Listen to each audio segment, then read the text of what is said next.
This video guys, mag-unboxing tayo ng sampayan, ng aesthetic sampayan natin, sabay kabit na rin. Sabayan niya ko guys. Dating kabit natin kasi mahirap pag ganito tag-ulan. Mamaya kakita ko sa inyo.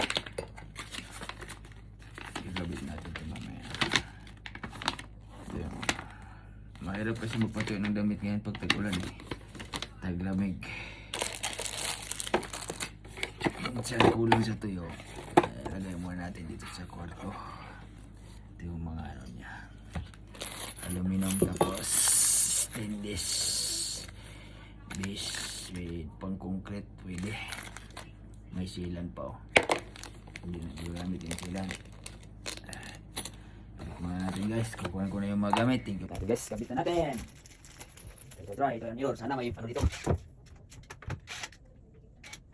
Sana may malakas dito. Sana may malakas.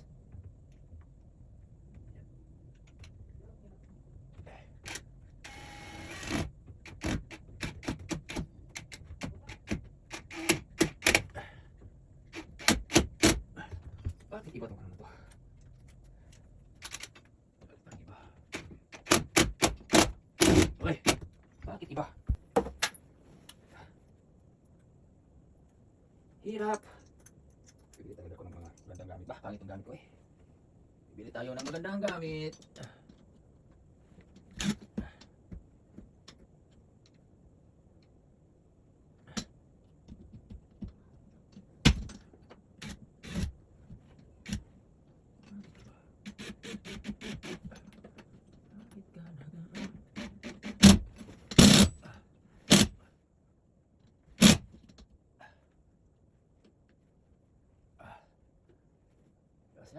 Wala kang gamit talagang maganda. Hindi kang gagawa ng magandang ano. Bibili tayo pag nagkapira.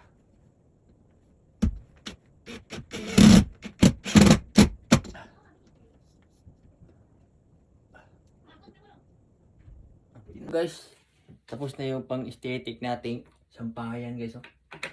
Ano ba yun? Ayan pailahila ka na lang guys oh. Pag hindi mo ginagamit ayan oh.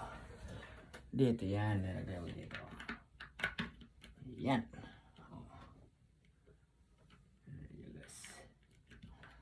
Yan, tapos higpitan mo dito. Higpitan mo sa kabila, ganyan. Pwede mo siyang ikutin para maghigpit pa siya.